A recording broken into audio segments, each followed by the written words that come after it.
Happy Wednesday, everybody. Before I pick up with my notes, going to finish up today with the UFO discussion. Very interesting stuff, very important stuff, guys. Like I said, this has a lot of people sucked in, just like a cult. And as I said yesterday, Monday, essentially it is a cult. Anyway, I just wanted to comment a little more on yesterday's caller. I hate when I get calls like that at the end of the show that require quite a bit of elaboration. There isn't enough time. I just had to point this out, though. Notice the guy calls in, and obviously a shill. And, I brought up, he's trying to imply that, the government wouldn't lie to you about that. They wouldn't do something like that, MK Ultra and control people's minds. And I said, we weren't lied into Iraq in 2003, that the government didn't lie us into the... Yeah, I know that. I know about that. Isn't that interesting? So what he's saying is, you see, he can't deny that we were lied into it. And this is what a typical shill will do. When they know the cat's out of the bag and pretty much everybody has caught on to a major fiasco like the Iraq War, they have to admit that. How the hell can they deny it? The evidence that we were lied into that war is freaking overwhelming. You can quote from Paul Wolfowitz to prove that. He admitted the whole reason, given for the war, WMD, was concocted for bureaucratic reasons, he said. It's something we all agreed on that the public would be able to accept as a legitimate excuse for the war. So there's no question that's a friggin' lie. You get the Downing Street memo, on and on it goes. Anyway, so, on the one hand, he admits, the government did lie about that. He lied us into that war. But then he turns around and says, you're not one of those who thinks that the Giffords shooting was staged by the government, are you? Listen to the logic, if you can call it that, of this guy's reasoning. On the one hand, he admits we were lied into a war that has cost now, if you go by the government's BS statistics, I don't even know what the latest count is. What is it, 5,000, 6,000? Yeah, whatever. Multiply that by at least 10 or 15 and you're getting closer to the truth. But nevertheless, even if you go by their official BS, that war has cost at least 5,000 or 6,000 American lives, not to mention God knows how many hundreds of thousands of Iraqi lives, but, at least 6,000 lives. For the sake of argument, we'll go along with the government's BS statistics. 6,000 lives is twice the amount lost on 9/11. These people make my jaw drop. And it's, 1,000 times the amount that died in the Gifford shooting. So they'll admit the Iraq War was staged, but they'll deny that, the government wouldn't do something like 9/11. The government wouldn't do something like the Gifford shooting. When in reality, Iraq has caused far more lives than the Gifford shooting and the 9/11 fiasco combined. Do you see the so-called logic here, guys? They want you to, they'll admit, we were lied into that war in Iraq. If they can lie us into a war in Iraq that cost 6,000 lives, you don't think they're going to pull something like 9/11 that cost only 3? Whatever, man. All right, guys, short break. We'll be right back.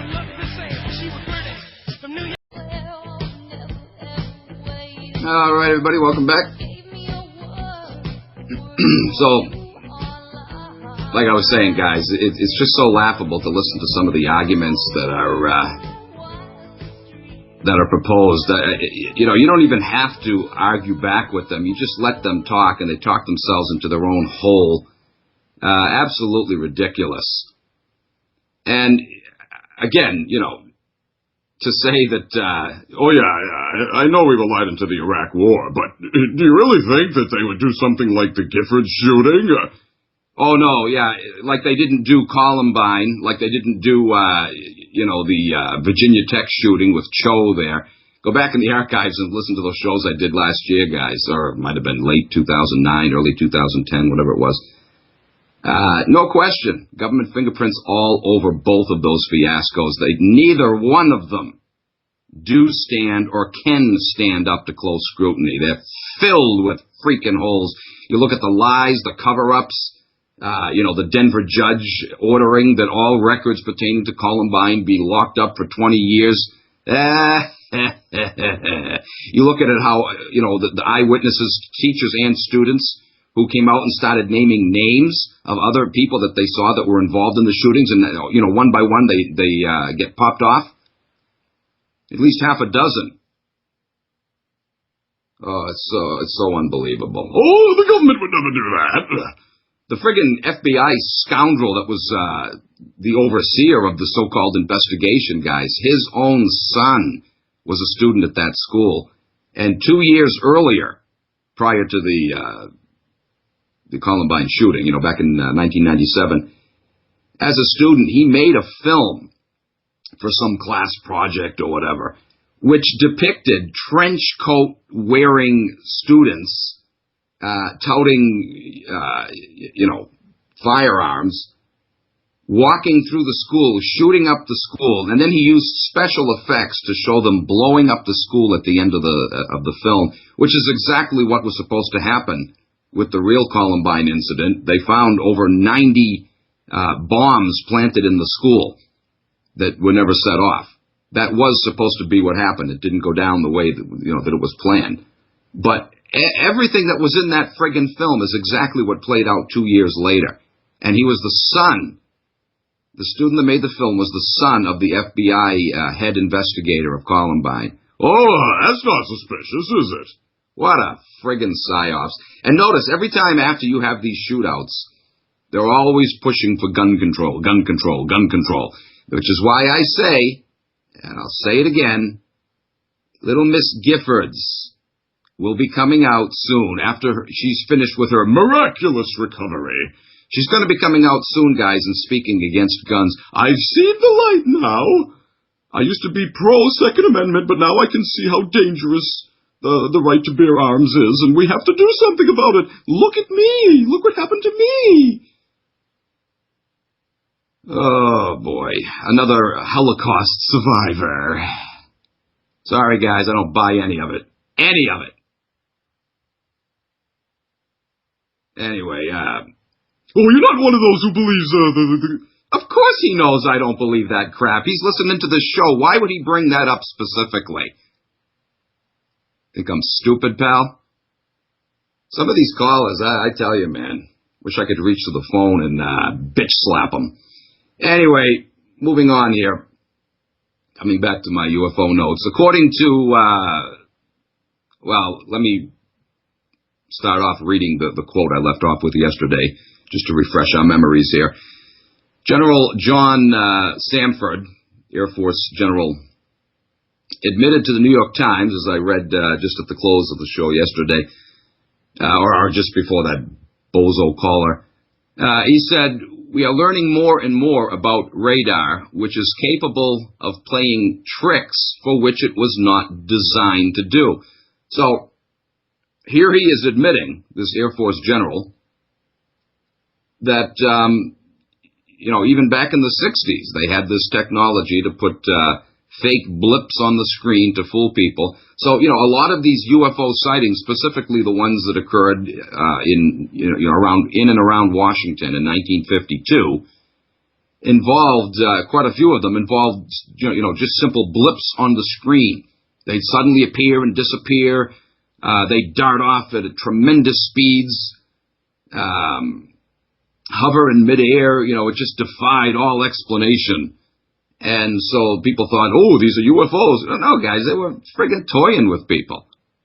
Even people, in the military, so that it would look more convincing. Even, some of the pilots said that they saw this stuff on their radar screen, so that this is real, and everybody was oohing and ahhing. And to this day, they still look back at those incidents and, cite them as examples of genuine UFO encounters. Guys, there's always an alternative and more sound explanation for these things.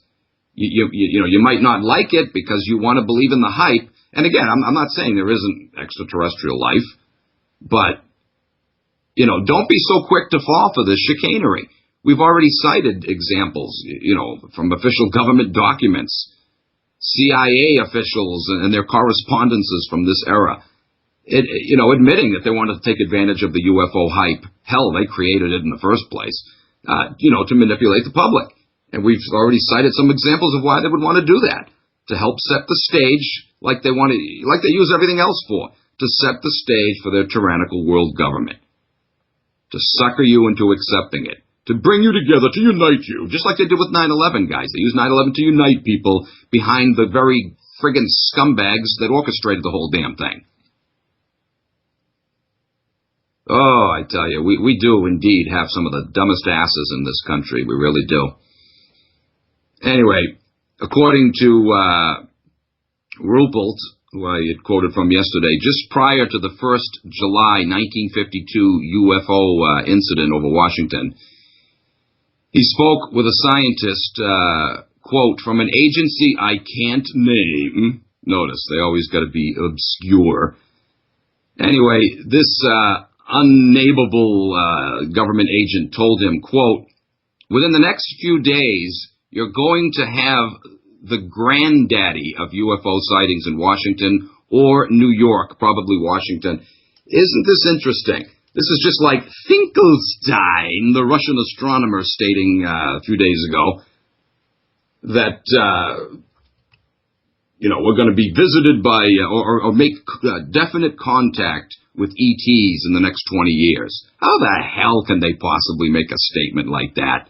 You got to be kidding. So here's this guy saying he was told, and I believe he was told, within the next few days, you're going to have the granddaddy of UFO sightings in Washington or New York, probably Washington. How in the world could anybody, government official or not, make a statement like that, guys? I'll tell you how. They were planning it. That's how. I mean, if that's not obvious. All right, guys. Short break. Be right back. All right, guys. Understand, the person I just quoted from, Edward Ruppelt, was the head of Project Bluebeam. So, nobody can say that, he was lying when he said that. He made that up. This is a guy who was supposed to be in charge of, investigating UFO sightings.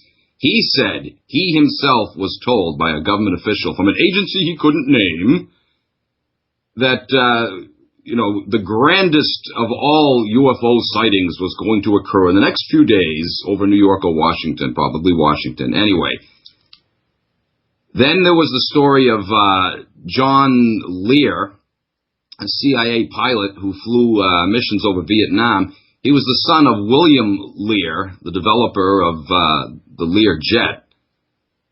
Anyway, in 1988, John Lear released a 9-page obvious propaganda letter to the UFO research community, which stated, and I quote, "We must face the shocking facts, the horrible truth the government has been hiding from us for over 40 years now. Unfortunately, the horrible truth is far more horrible than the government ever imagined. In its effort to protect democracy," oh my God, whatever that is, "our government sold us to the aliens," he says. Again, guys, you gotta be kidding me.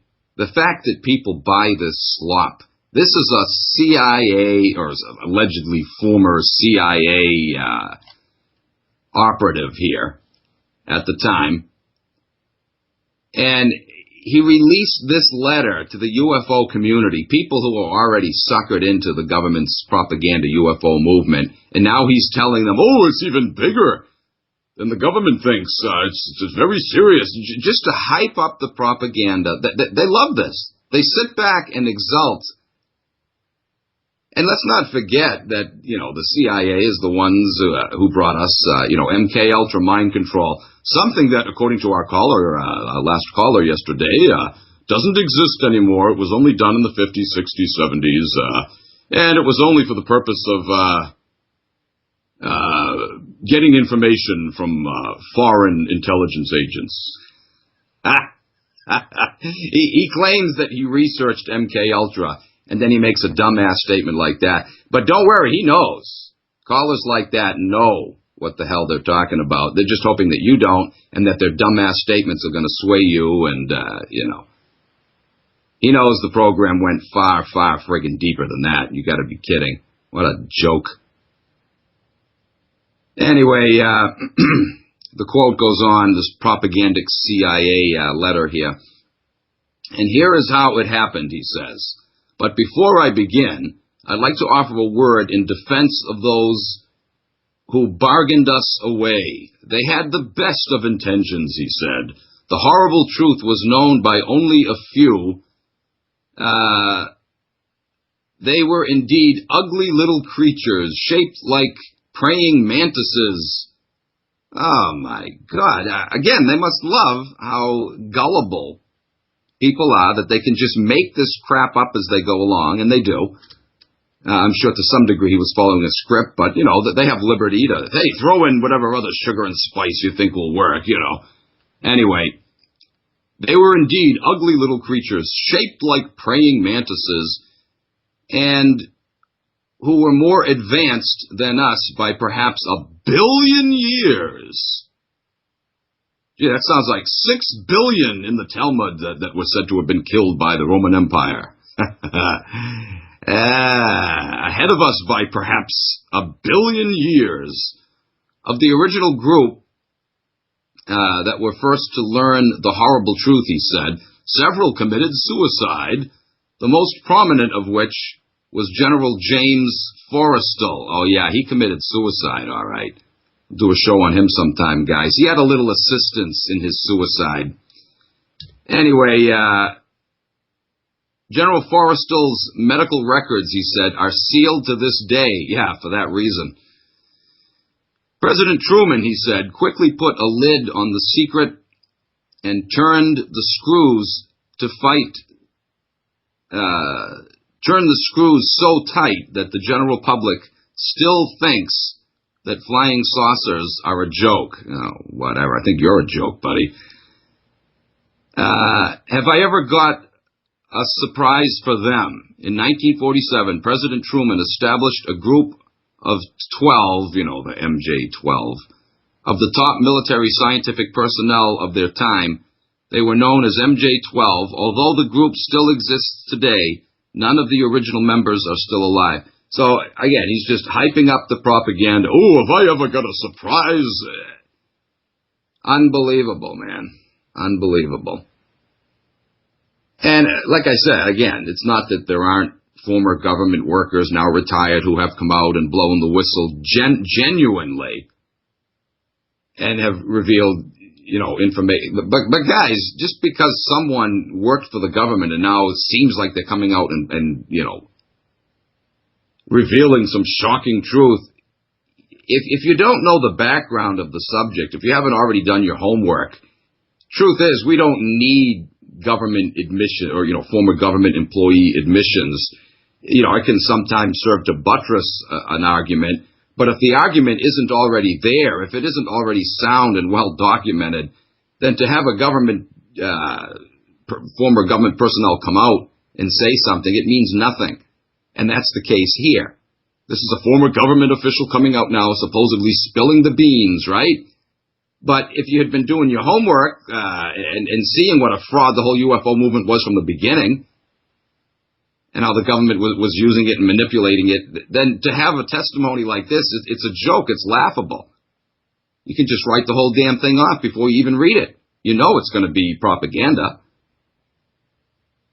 If a former government official should come out and start talking about 9/11 and how, yeah, I know it was an inside job, highest level officials in Washington were participating in it, and we know that there were, Mossad connections, blah, blah, blah, blah. Well, more than connections, Mossad led the pack, but in any case, if you got a confession like that, now you're dealing with something.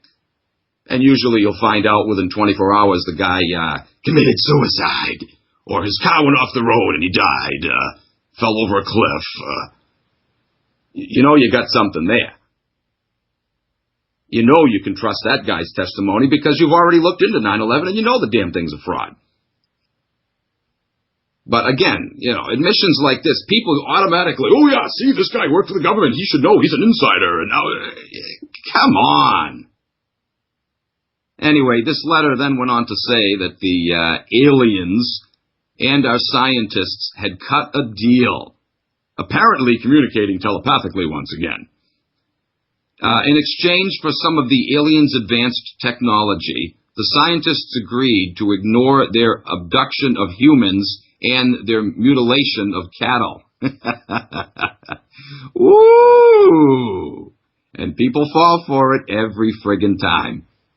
And, you know, not just the farmers in the backwoods of Kansas with their thumbs in their armpits, you know, half their teeth missing, chewing on tobacco. No, no. People living in rural areas, supposedly well-educated, people in the truth movement who know 9/11 is a fraud, they fall for this crap too. It's phenomenal. All right, guys, short break, be right back.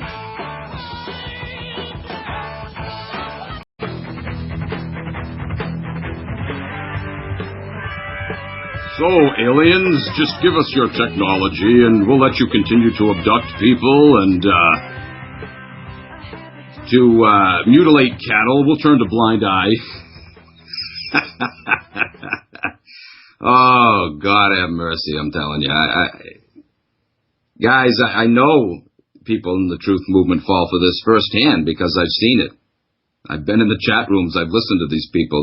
They're for real. They actually believe this BS. This is some of their biggest propaganda crap ever, and they fall for it. Can't fool them with 9/11. Can't fool them with the Oklahoma City bombing, you know, the bailout fiasco. But them there aliens, that's true. They're lying. They're covering that up. It's unbelievable. Anyway, listen to what Lear went on to say in this same propagandic CIA memo, or memo from a former CIA operative.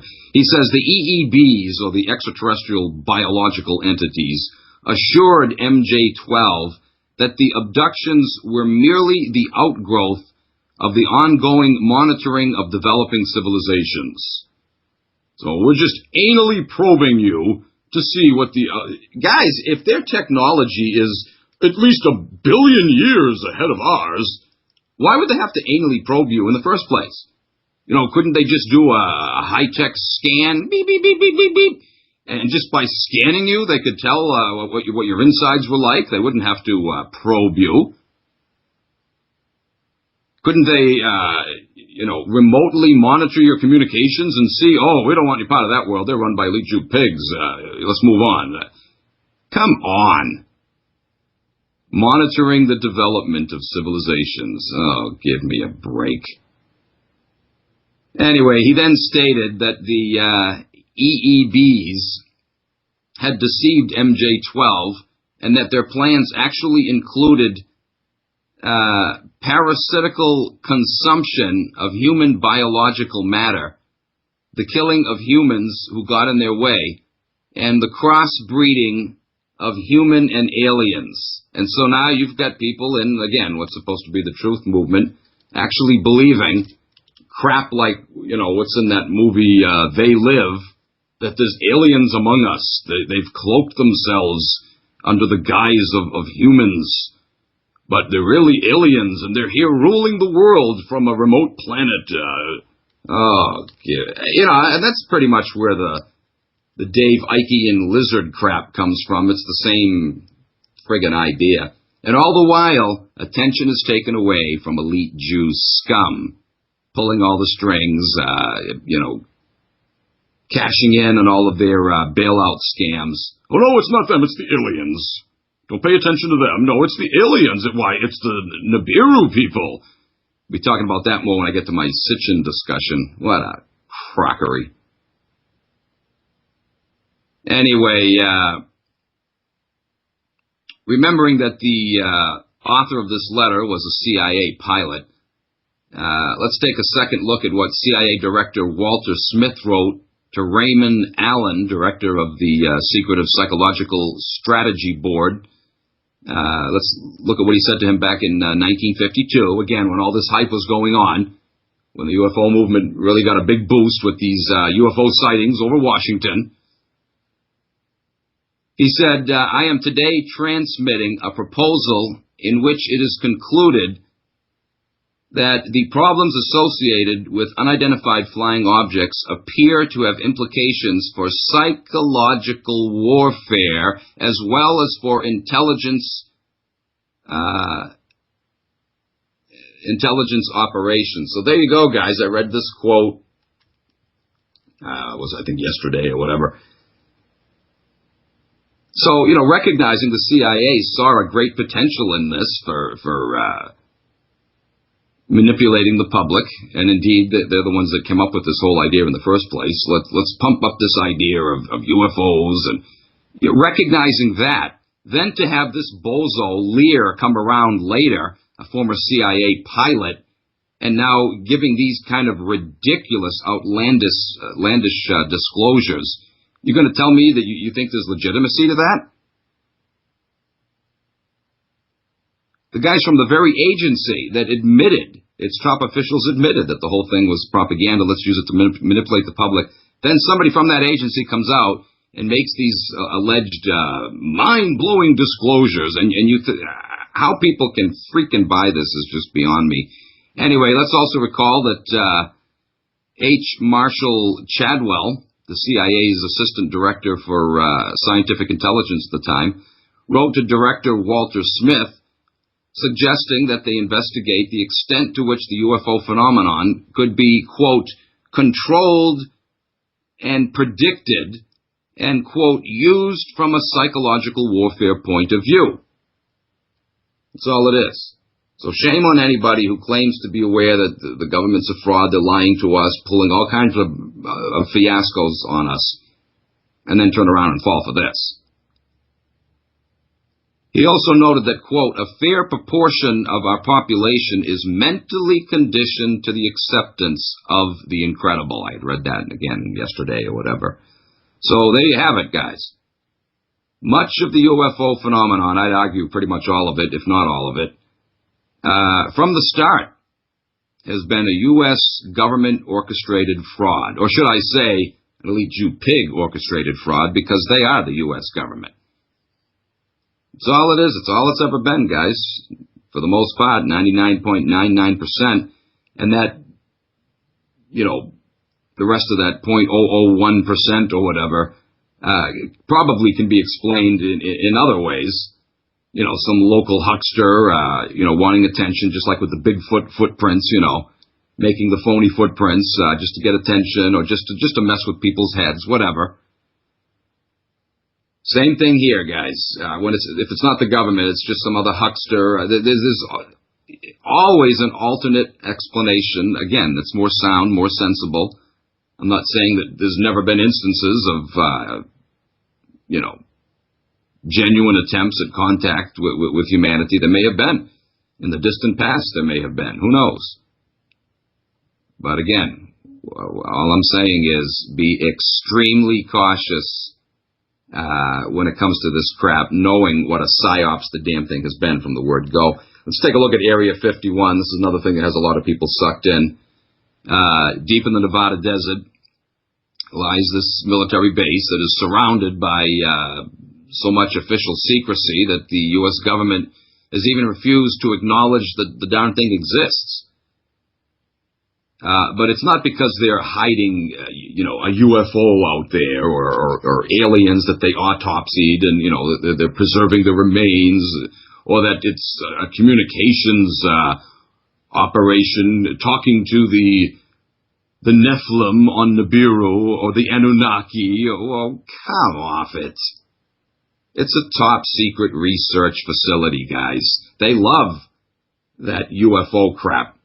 It's a great cover for their sinister advanced technological development projects. Anyway, the base was built by the CIA, and all pilots, ground crews, and the staff have to retire from their original military departments and join the agency before taking residency on site. As a CIA installation, it operates independently of other government departments. To this day, signs at the entrance warn all visitors that they have no constitutional rights on site, and that armed units guard the perimeter. You come anywhere near the place, you're going to be stopped and told to turn back. No cameras allowed, no taking pictures even from a distance, and get the hell out of here or there's going to be trouble. If you're caught still venturing, they'll probably shoot you on sight.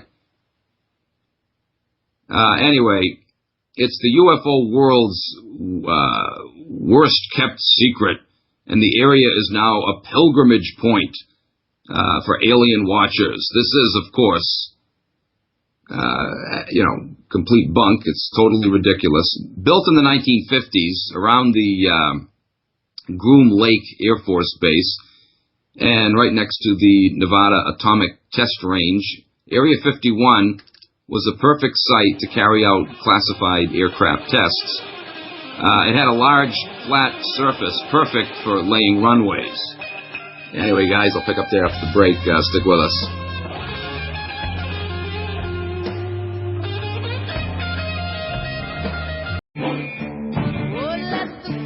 Get back to my discussion on Area 51 in a minute here. Let me first go to, we got our buddy Mike in New York on the line.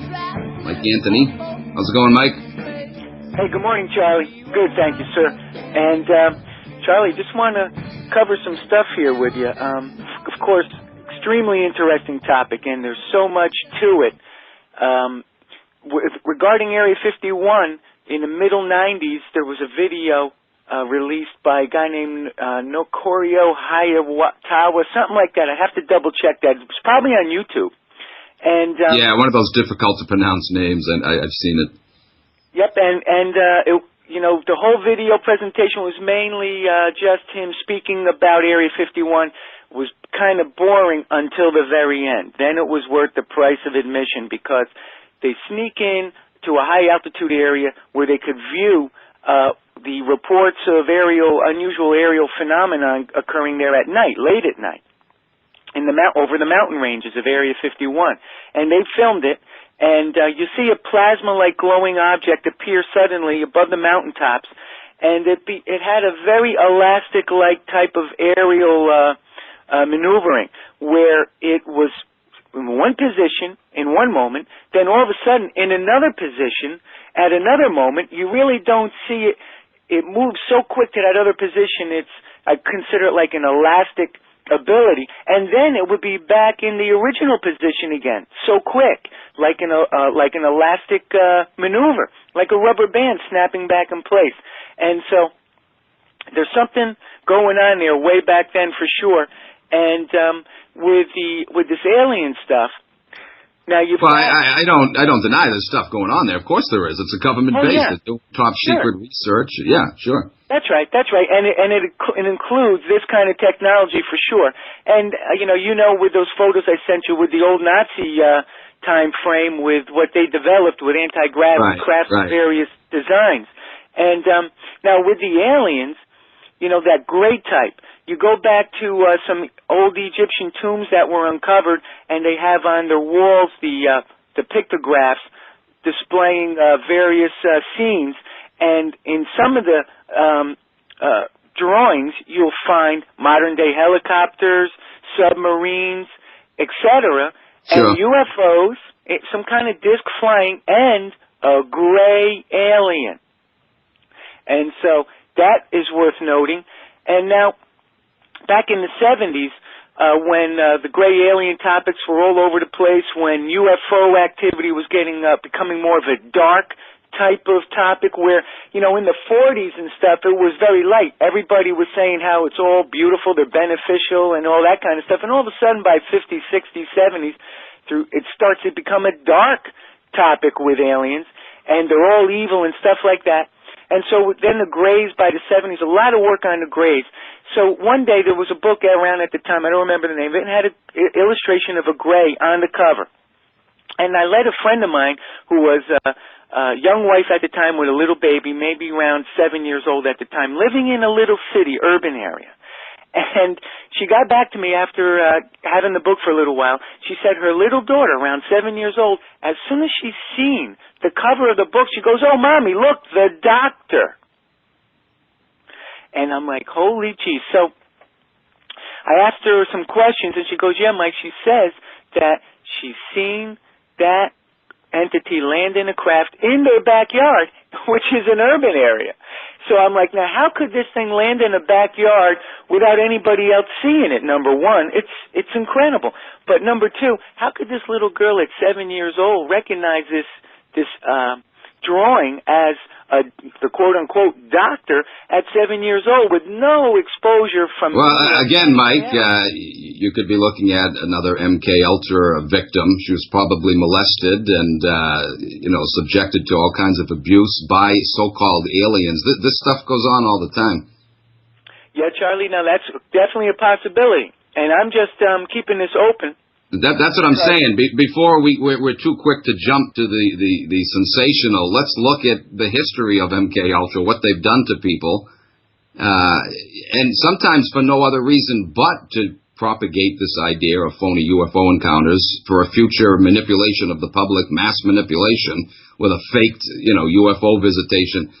But of course, as you well know, there's other sinister reasons, too, behind MK Ultra. But a lot of times, Mike, that's actually what's going on. And they do this from the earliest age. The earlier, the better. When you expose Sure, people, that's right. I agree, Charlie. Yeah, I agree. I'm well aware of all that. Now, these people here are just, in a little dinky urban area in the lower Hudson Valley, and no connections at all that I'm aware of. And I was very good friends with her, grew up with her.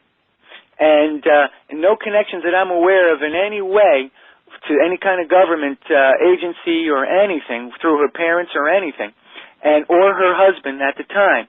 And then again, just think of that Egyptian mural depicting modern day helicopters, submarines, and then flying discs. Oh yeah, but Mike, I attribute that stuff. If we are in fact looking at advanced flying craft, I attribute that to advanced technology that was here on Earth that man created in ancient times. I mean, there's tons of evidence of that. You know about the Mahabharata and the Vimanas and. That's right. So I agree, Charlie. Again, we're not necessarily looking at extraterrestrials with that. It's not that I'm trying to poo-poo away every single thing, but there's always a logical explanation without having to resort to the sensational. That's my point. Oh, I agree. And by the way, that girl you mentioned, okay, let's say that she wasn't physically abducted by some government thugs posing as UFO occupants. Memories can be implanted in people's minds remotely through, alpha and beta waves. I don't believe someone's testimony just because, they might believe it themselves. They might actually think that they were awake and moving around and walking in this world that was just a fake memory implanted in their head remotely. That's always a possibility, and that technology does exist. Oh, sure, Charlie, and I agree with all that, and it's all going to be logical eventually once it's all understood properly. But again, with the Egyptian stuff, like you said, sure, that could have all, some great civilization in the past had this kind of technology, helicopters, submarines, and flying craft, anti-gravity type craft, but then the gray's there. Now, that gray is clearly not a human being of origin in any way at all. And yet they have that there, too, in that ancient tomb in Egypt. So that's what raises a big question mark about it all. And then you tie in with... If you're talking about the Abydos stone, I don't recall seeing an alien on there. I've seen some advanced craft. Are you saying it's on the same stone that has the... Charlie, I'll dig that. I got a copy of it. I'll send it over to you on email. Yeah, I'm not familiar with that. It's a gray alien. And so now... so it's a colored mural. It's not the Abydos stone, then. It can't be. That's just in a tomb. This was in a particular tomb that was dressed up on walls, as usual, with various pictographs portraying various Egyptian activities in their culture. And then on this one section, it's all technology. Yeah, that's interesting. I'd like to see that. Submarines, helicopters. In fact, Charlie, it was on TV back around 99, as I recall. Because a good friend of mine... Well, if you're saying it's on the same wall or in the same tomb, that's the Abydos tomb. Again, Mike, you can't say gray. The only color, it wasn't colored at all. It's just bare stone. It's Yeah, no. As far as diorite or whatever. Well, they call these aliens grays. That's what I mean by that. This alien depicted on that with all the technology around it. The actual text referred to it as grays? Yeah, they call these aliens, these are the ones that are sexless little beings. They're more like an automaton, inorganic in nature, and it's been claimed by a lot of people investigating it that they because they don't eat, they don't have, they have to take secretions of animals and rub it on their skin for their food to stay alive. And they're definitely sexless beings. I've always, from what I've gathered so far, taken it to be there's somebody's worker drone, an automaton of some type. Again, Mike, this stuff to me, it doesn't mean anything. I need hard, concrete evidence. Sure. Hearsay stuff to me, it just doesn't cut it. Sure, and so I'll send you the photo that I have of a copy of all these illustrations from that Egyptian tomb. And then, besides this little girl, because I don't want to get into it a whole lot and tie you up on this, Charlie, but there's a few points. And, I know a lot of other people. A friend of mine who used to tell me when he was working with me years back, and he'd say, oh, yeah, Mike, once in a while I get a dream, because we were talking about this. And he goes, yeah, they came to me in a dream, and they all got hoods on. And that's reported by other people, too, that they wear these hoods. We got a break coming in, Mike. Was that it? Did you have any more? Just a couple more points, Charlie, if I could, after the break, and I'll let you go, pal. All right, Mike, sure thing. Stick with us, guys. Short break. Be right back. Already into our second hour here. Anyway, we still got Mike on the line here. Yeah, Mike, I try to avoid stuff that, is not solid, concrete, that can't be proven. I don't mind speculating. In fact, it's fun, it's interesting to speculate into the unknown. And there certainly are a lot of unknowns out there.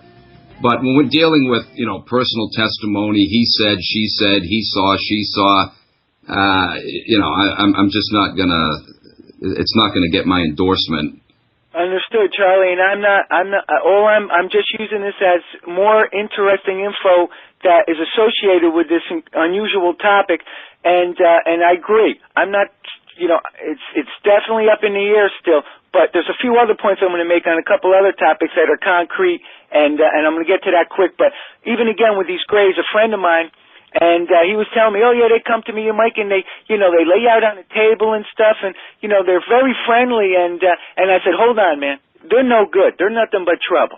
And he was shocked because he thought they were good, because he thought they were there to help him.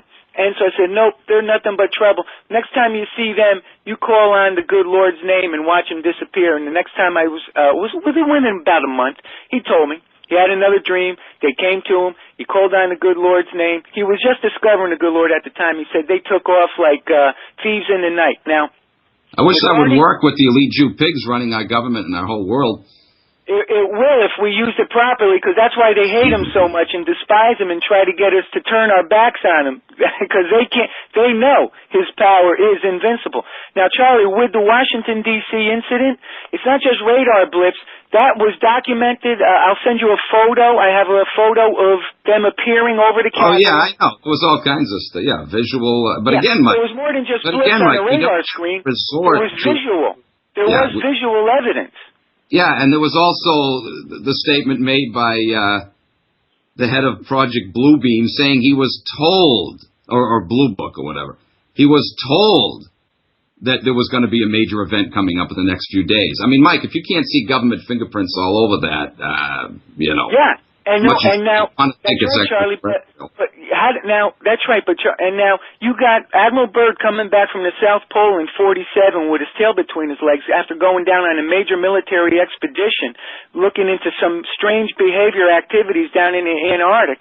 And they were supposed to be there for like 5-6 months. They came back in 3 with losing ships and everything. And he reported that they had a major encounter, and the next future wars are going to involve craft that can fly pole to pole in a matter of minutes. And they kept all that quiet, and so they probably knew that there was going to be repercussions and follow-ups from that incident, and so it could be, Charlie, that's what leaked out at that time frame, okay, because that D.C. incident... And it could be, Mike, that you're getting all hyped up with government propaganda that's setting you up to fall for a staged event they're planning in the future to suck people into accepting the New World Order. Sure, Charlie, now...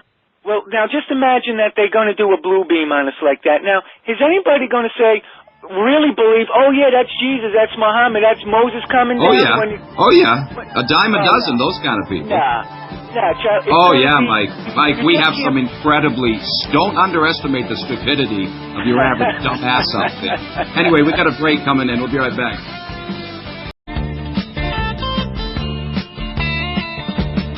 You get a shiver in the dark. It's raining in the park. Meantime.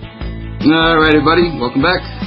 Sound of the river, you stop and you hold everything. Anyway, Mike, I don't want to spend too much time on this stuff. I want to get back, finish these up. Charlie, I want to make a point about the technology real quick before I let you go back to your great show, Charlie. But again, if they're going to try to pull a blue beam kind of scenario, it's got to be more than just visual effects up in the sky. There's got to be tangible physical contact with the ET, not just the UFO sitting on the ground, because they can do that. We know that. They already make them. But if it's ET aircraft, then it's got to be they have to be physically in the crowd, tangible, in order to pull that off. Otherwise, nobody's really going to buy it because there's no tangible proof. Now, last with the technology, very interesting. That's the most important thing. The chip, I used to make them for IBM. And, by the way, next time I'll fill you in on some more latest on IBM, what they're up to with their global crap. Everybody's going to be very stunned to hear what they're up to. But I was just in touch with some friends and that still work for them. And but the chip itself, it's a mysterious thing. And the origins of it, nobody really knows. And I was building them in the heyday when East Fishkill, and they still are pretty big, but they were the center of the world for semiconductor manufacturing. I worked with all the greatest minds in the world at the time, hands-on. And when we would kick back and talk about the chip origins, it's all a mystery. It is all a mystery. All we know is it came out of Bell Labs. Bell Labs, and nobody can really say how they got it. Okay, and so and the chip itself is all black magic. As I was telling my friends that still work there, because I'm like, you guys didn't catch on yet. That's black magic science all the way, and IBM, because they were telling me about more of the dark operations of IBM with this globalism that they're going to. Most of your big multinational corporations are, they just exist for one purpose: to sucker the public, to suck off the public. And to conspire with, elite Jew pig-controlled government officials to come up with more technology to rape and pillage us. That's all they do. That's right. And IBM is the one that makes the monster computers that can house all the data so much that they can really control everybody down to the detail. Pick out all your personal data, categorize you. They're closing in on really putting a grid down on this planet for sure. With their tech, IBM is at the center of all that. These corporations themselves are run by elite Jew pigs, not just the government. I mean, they run everything, Mike. Sure.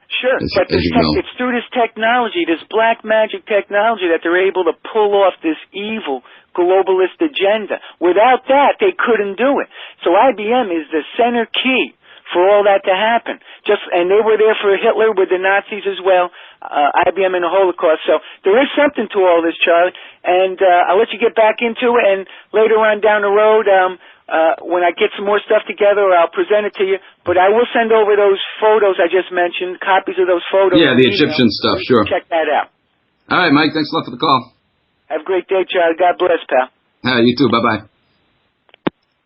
All right, guys. I only got 4 more pages, so I should be able to finish this up by today. But let me go to yet another caller we got here. Welcome to the show, caller. You're on the air. Didn't get your name. This is Tom from Philadelphia. I called one time before about Christian Zionism. Well, because, you want to finish this up and I want you to get back to dispensing, you are absolutely correct. It's total bullshit. All of this UFO stuff is bullshit. And even to flirt with that, to imply, I mean, Michael Anthony, he's great with the herbalistic and stuff, but for him to buy stuff like this of the Egyptian, that there were is he saying there were UFOs in the times of ancient Egypt? I don't believe that at all. And as far as, to me, I think that must be a hoax. That's big with the UFO crowd. Anytime they see indications of advanced technology in ancient times, it had to be the UFO occupants. Why? Humans back then didn't have intelligence too, and didn't have the ability to create their own advanced technology. They had to depend on aliens. That's ridiculous. Well, I don't think that they had certainly, obviously they had the pyramids and they had great art and all that, but I don't think they had any kind of aircraft. And well, they had batteries. We know the Baghdad battery. That's one of the things that was stolen in 2003 when they raided the Baghdad Museum. But they had electricity. It's possible. Okay, fine, but it's possible that some of that stuff, like I have seen that stone that it really looks like a modern helicopter and a modern submarine. So much so that I think that's a hoax that they wanted to. It's like the crop circles. That's a total hoax. It's like stories like Chariots of the Gods. Oh yeah. You know, stuff. They just want to perpetuate this kind of thing. Von Daniken did a lot of twisting. In fact, one of the pictures he shows is supposed to be a helicopter landing pad. You know, it's circular, and it looks like a modern helicopter landing pad. What he failed to do, though, is step back and give you the panoramic view of what he was showing you. It's the knee joint of a leg of a condor bird. And I would say that any type of speculation that I even doubt that there is intelligent life anywhere in the known universe. And this I don't know of much intelligent life here on Earth. Never mind outside.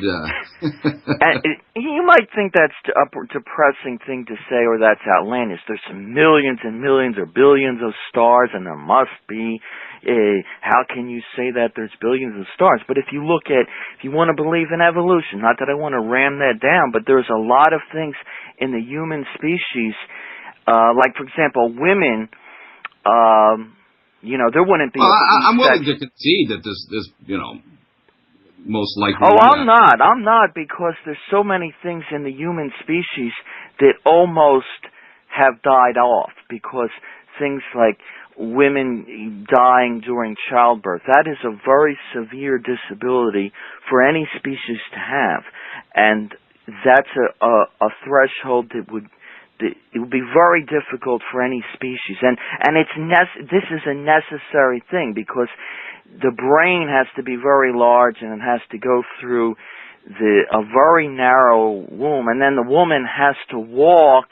What does that have to do with life on other planets, though? I don't see. Well, because how in order for a creature to be intelligent, they would have to. The hands, they would have to have the limbs that move around separate from limbs that walk, and in order to create things. So in order to walk around, they would have to be, it might be bipedal. So you're saying the chance of that happening the same way in another world is slim? Is that what you're saying? Yeah, and another thing is that in speech, a lot of people choke, but animals don't. They could bolt down food, but the windpipe in the throat, there's a. I don't know. You've never seen me eat, buddy. I eat pretty fast. Well, you have to be very careful. Don't talk, because there's a thing. Now, this is a very severe problem, and a lot of people would have died off. But the thing is, it facilitates speech. The fact that humans can speak and animals cannot, but the disability is that the very great susceptibility to choking when you're eating. You have to be very careful. So anyway, we got a break coming in. I got somebody else waiting on the line actually, but hey, thanks for the call, bud. Appreciate the points. Sure. You bet. All right, folks, we'll be right back. All right, guys, welcome back. We got another caller on the line here. Again, I don't have a name for him, but welcome to the show, caller, on the air. Hi, Charlie. It's Vinny. Hey, Vinny. How's it going, man? New Jersey. Yeah. Hey, I wanted just to comment. I notice your callers are a lot more intelligent than a lot of the other shows. I don't know what that's all about. Maybe because you're touching on and you're broaching different subjects that a lot of people don't like to talk about. I think that might be. Yeah. Yeah, I think that might be what it is. And another thing, I think if Mike keeps listening to your show over the course of time and stops just parroting what he believes is true and listens to some of the things that you say and you're pointing out, he's eventually going to drop a lot of his misconceptions. Of course, that takes time, and it depends on the person, as you know, Charlie.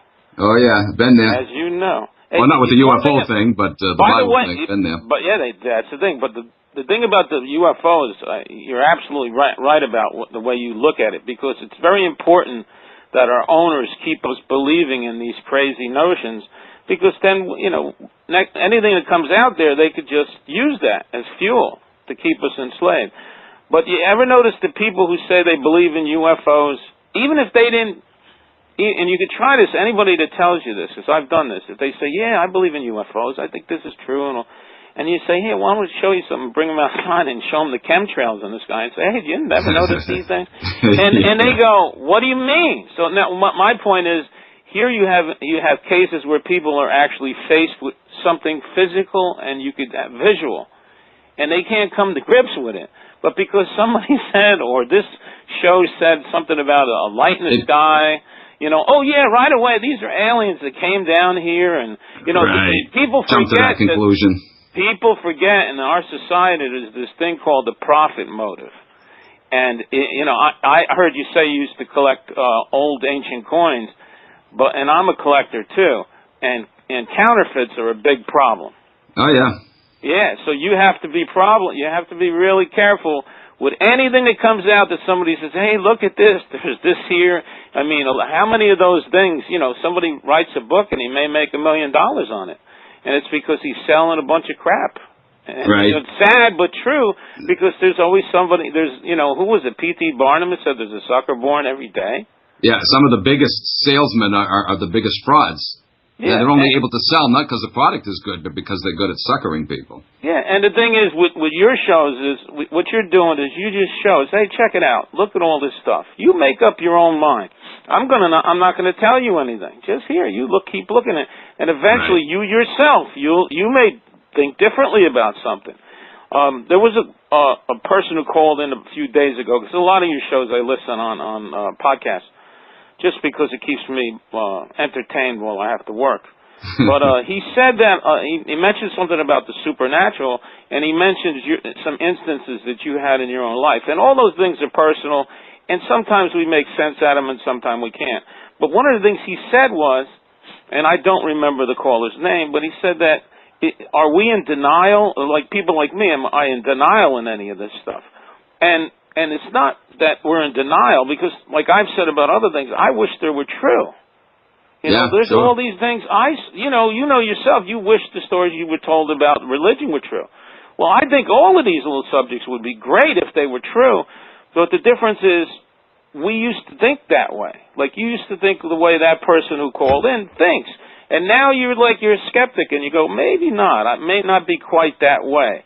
And a lot of times you'll hear people say, by the way, I lost part of my train of thought, but I had a note here. Thing about Egyptian pyramids. A lot of people don't realize. They say they must have been made by somebody. They must have had help from alien technology. Yeah, but if you ever looked at the ones that they screwed up on, because they show them on, they actually, I think Nat Geo, is one of the biggest, most corrupt channels there are, because they sell so much propaganda. But they did have a show where they showed the ones they screwed up on. Yeah, it was trial and error. Yeah, it's a trial and error. So then you see the finished product. And again, what happens is you have these people that are on Coast to Coast and shows like that jump on this and say, oh, there must be something supernatural. There's no way human beings could possibly do this. Well, there was a guy on a YouTube that showed how you could move rocks that are, like 5 tons. Yeah, I saw that on rollers or whatever. Yeah. You put small, extremely hard stones underneath it, or almost like ball bearings, and you can roll it anywhere you want. Yeah. So, over the course of time, people are going to figure these things out. So when they say there must be something special, I don't think it is. It would be great, though. I think you agree with it. It would be great if it was true. Right. But I don't see where a lot of that stuff possibly is. Anyway, get back to your notes. Great show. Tell Charlie to listen to your shows. I mean, tell Mike. Tell Mike, yeah. Listen to the shows, Mike. Okay. Take it easy, Charlie. All right. Thanks a lot, Ben. Appreciate the call. Bye now. Bye now. Take care. Yeah, folks, I try to and not that I want to demystify things. Like I said, there's a lot of fantastic, fascinating mysteries out there that need to be explored, and sometimes, there's a lot of things we'll never be able to understand. It's just beyond at least our current capacity to comprehend. Maybe someday we'll better understand them.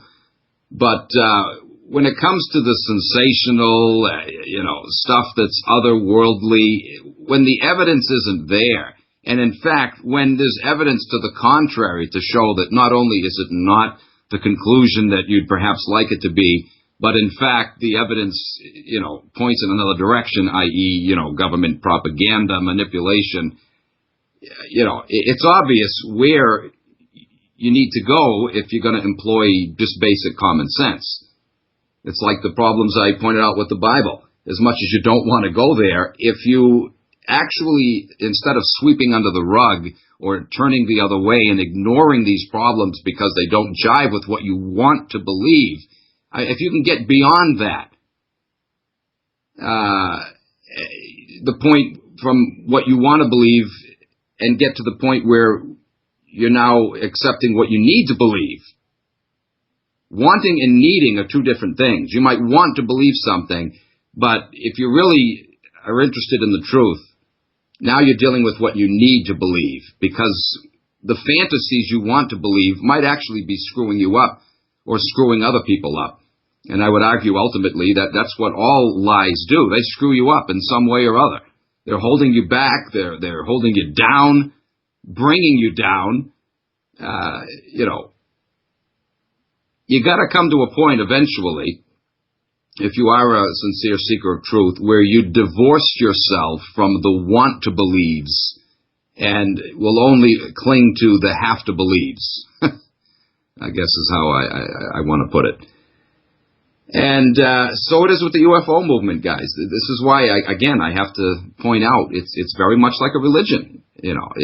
People cling to it with the same kind of blind tenacity that Bible thumpers have. You want it to be true, and all the evidence to the contrary, somehow it just flies right past you. It's fundamentally simple common sense reasoning, or what used to be called common sense. Sound arguments, irrefutable, logical arguments, plain in-your-face logic that literally slaps you upside the head. But you just can't accept it because you want to believe the fairy tale. Well, this show is dedicated to exposing the fairy tales, stripping them of their facades, so people can hopefully see them for what they are. All right, guys, short break, be right back. All right, everybody, welcome back. Hoping to finish up these notes here today. Anyway, coming back to our Area 51 discussion, for decades it's had a highly unattractive reputation, due to the nearby nuclear pollution from the Manhattan Project. Initially, Area 51 was built primarily for testing the U-2 spy plane, but the program was such a success that all the U.S. secret aircraft were experimentally tested there. Ultimately, it became a testing ground for all new technologies pertaining to aerial craft. The base grew in size, creating its own small community, and the landing strip was increased to 3 miles long eventually. The Blackbird and stealth planes, for example, were developed on this site, and countless unknown aerial technologies are housed in the base's hangar. To be a fly on the wall in that place, to see the kind of crap they got, who knows? We know the government, not just with aerial technology, but computer technology and all kinds of other technologies, are suppressed from the general public. Generally speaking, they're probably at least 20 years, perhaps in some areas of research, even longer than that, ahead of what they let, leak out to the public. And that only makes sense, guys. They're power mongers. They want to maintain that status. I mean, look at the document what the hell was it called now? The Pentagon produced it back in the 90s. Full spectrum dominance. That's what it was. And it talks about how they want to maintain a monopoly on technology. In airway travel, seaway travel, land travel, and even in space. They want to maintain full spectrum dominance to dominate, again, space, the sea, the air, And so it's only natural that they're going to hoard advanced technologies that they develop to themselves. Anyway, many people believe that these technologies are quite literally from outer space at Area 51 that they're hiding, and that the base is actually a test zone and hiding site for alien aircraft. They're sharing the technology with us, and as they develop it, as they perfect this alien technology, that they're hoarding it, they're keeping it from us. Oh, come on, folks. At night, just as Mike was saying, there are strange lights that are often seen in the sky above this base. And many watchers, of course, believe that the site hides enormous underground installations. It probably does. There probably are huge underground installations. And these sites, spottings of strange lights, I'm sure are real. This is going on. But it doesn't have to imply, I would argue it doesn't imply at all, UFO contact. Again, it's secret government high-tech experiments. That's all it is, folks. Judging by all that we've been discovering about the CIA and other government branches faking UFO visitations, I think it's more than safe to say that Area 51 is yet another example of government, as far as it being, from extraterrestrials. It's government propaganda. That's their cover. They want you to think that. They've encouraged that. I'm sure they originated the whole thing right from the beginning to have you think it was. In fact, the quotes I've been sharing pretty much prove that point, don't they? That from the beginning, they're the ones that hyped up the UFO BS to lead you off the track. Not only so that they could cover up what they were actually doing there, but also, again, to prep you psychologically for possibly some future staged UFO encounter. Anyway, most of what is talked about within the UFO fan community regarding Area 51 has come through one man, Bob Lazar. No, that couldn't be Jewish, could it? No. Anyway, Lazar is a scientist who was employed by a company called EG&G in 1989, who said that he and his company were working on a propulsion project at their testing center near Area 51 on a base called S4. Lazar later revealed that he and other scientists were employed to pull an alien aircraft apart and see if they could manufacture it again, put it back together using man-made components, or, reconstruct one fresh with man-made components. As part of their work, the scientists were informed about the role of aliens in the history of the Earth, according to this Jew Lazar. And we know we can trust Jews, elite Jews, right? They never lie. Anyway, on one occasion, Lazar even claims to have briefly seen at first hand a real live alien at S4. Once again, we know we can trust government officials, especially if they're Jewish, right? Over time, Lazar says he decided to rebel against his employers. Yeah, right. And he didn't wind up at the bottom of a ravine? On the evening of March 22nd, 1989, he and a friend went to the Groom Lake Road, and he said they watched a flying disc test flight. The following week, Lazar, his friend, and 3 others visited the same area. They saw a disc flight again, which Huff described as, quote, the thrill of a lifetime. The disc they witnessed glowed extremely bright and flew so close that they felt that they had to move backwards. The following week, on the way back home from another UFO spotting trip, the group were seen and stopped by base security patrolling the outlying area. Again, according to his testimony, and a lot of people like to take such testimonies at face value, forgetting that the government likes to, douse us with propaganda. Anyway, the next day, Lazar was sacked, he said, from E.G. and G's employment. He has subsequently revealed that 9 discs are said to be held at S4. Some of the unsettling things that go on at the base are more real than others. The road to its entrance is known as the Widow's Highway because of the high numbers of workers at the base who die through contact with fatally poisonous materials there, probably mostly radiation. These deaths do occur. Again, it's not aliens zapping them from Nibiru. The workers there are sworn to secrecy and cannot reveal details about what they have been handling, to their doctors. This has led to their wives launching court proceedings against the U.S. government, which has traditionally refuted the allegations on the grounds that Area 51 does not officially exist. It doesn't exist, the government says, but yet there's been court cases launched against it. Right.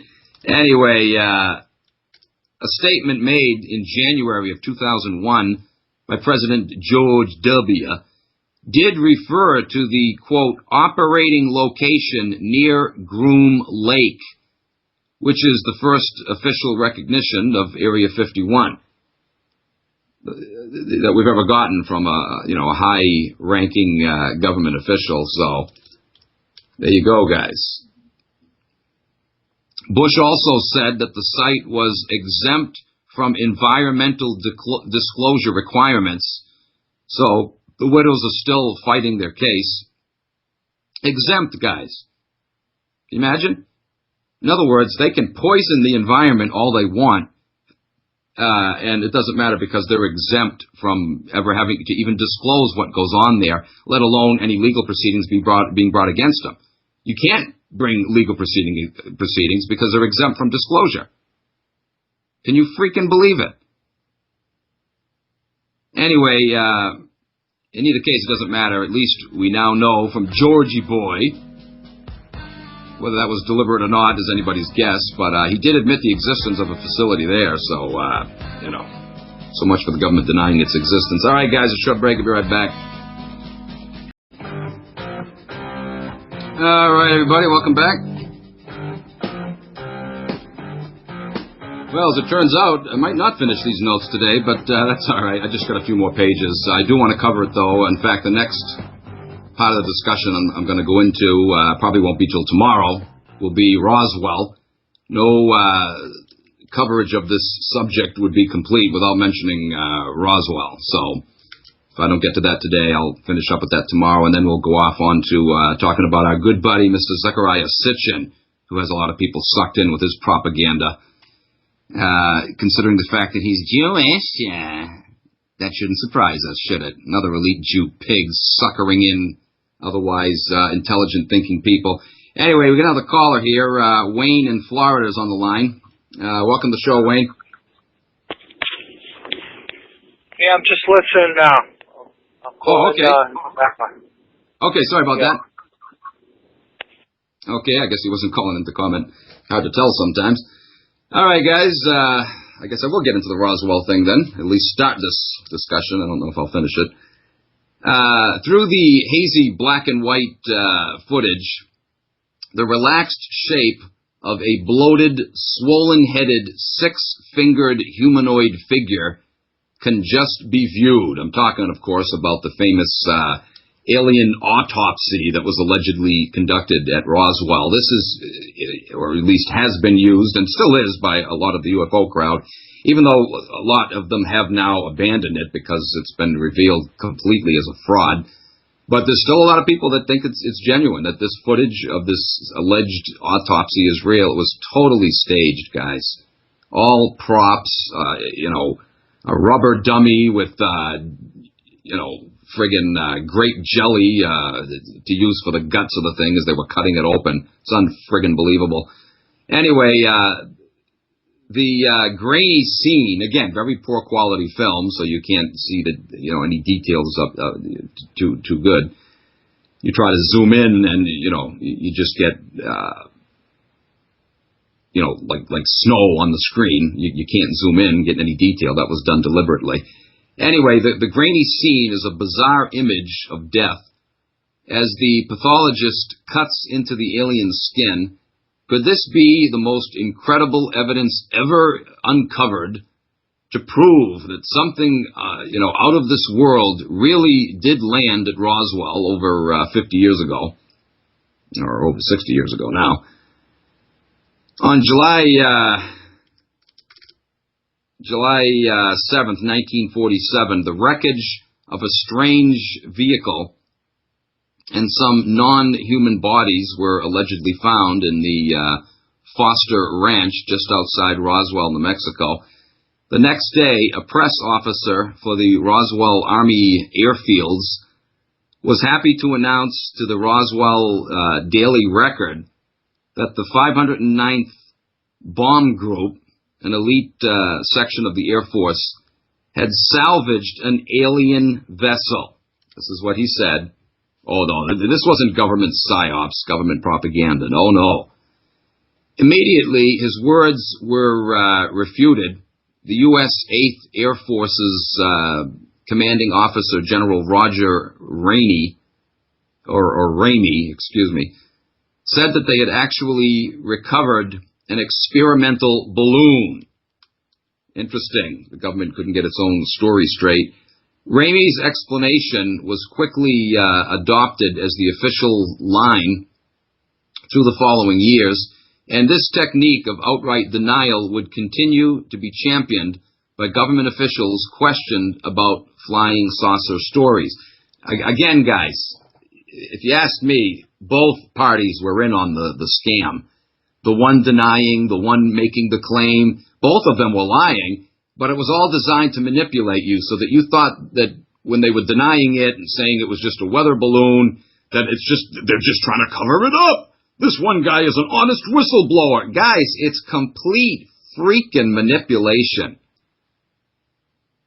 Anybody who can take at face value any government official says, retired or otherwise, without looking into it for themselves, looking behind the scenes, and asking the question, well, gee, what would the government benefit from this if it's a lie?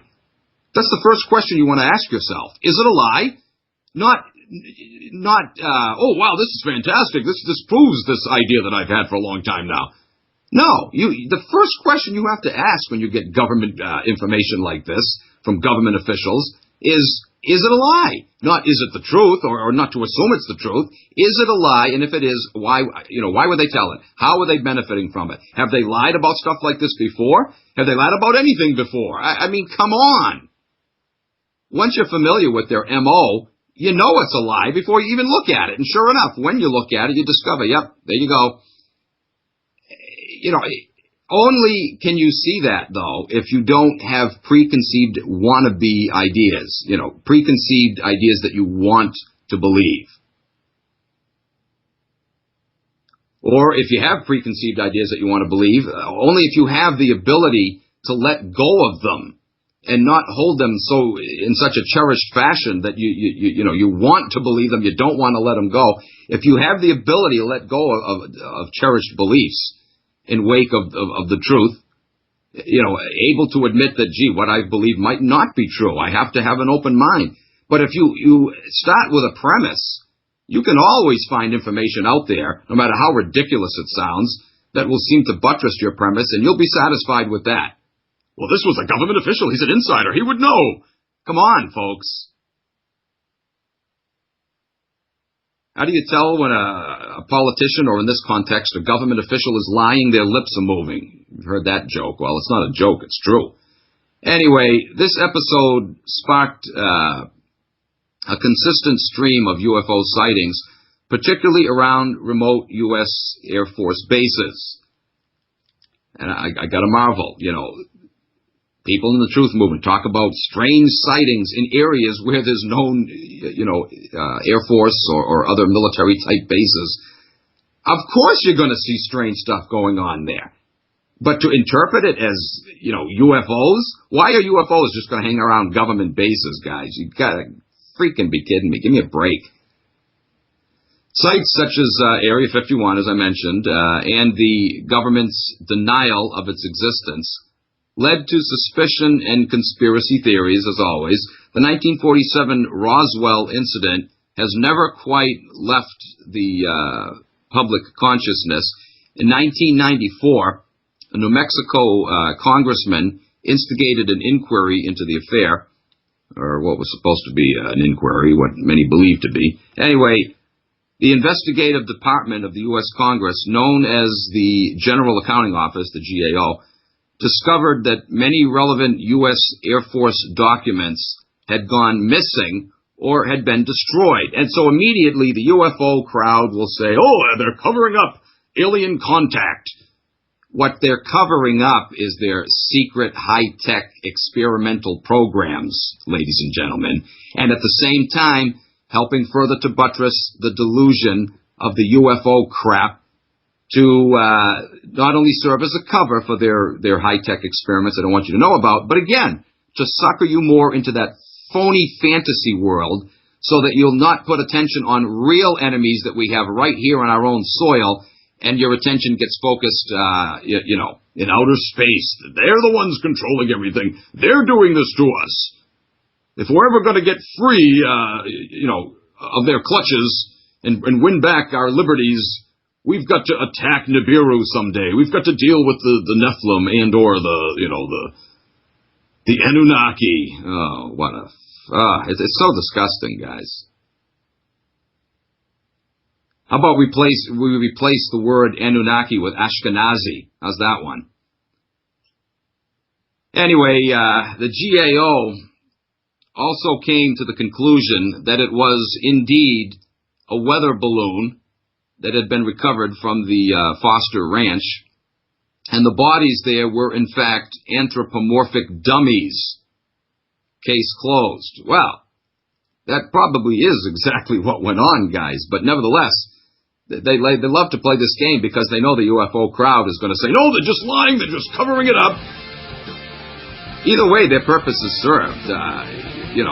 If you believe that this commission was lying, or if you believe they were telling the truth, it doesn't matter. It can still be twisted, and has been twisted, to try to prove the UFO argument. All right, guys, I got just a few more pages to cover tomorrow. I'll finish that up, and then I'll get off onto our Sitchin discussion. What a fraud he is. All right, guys, have a great day. We'll see you tomorrow. Take care.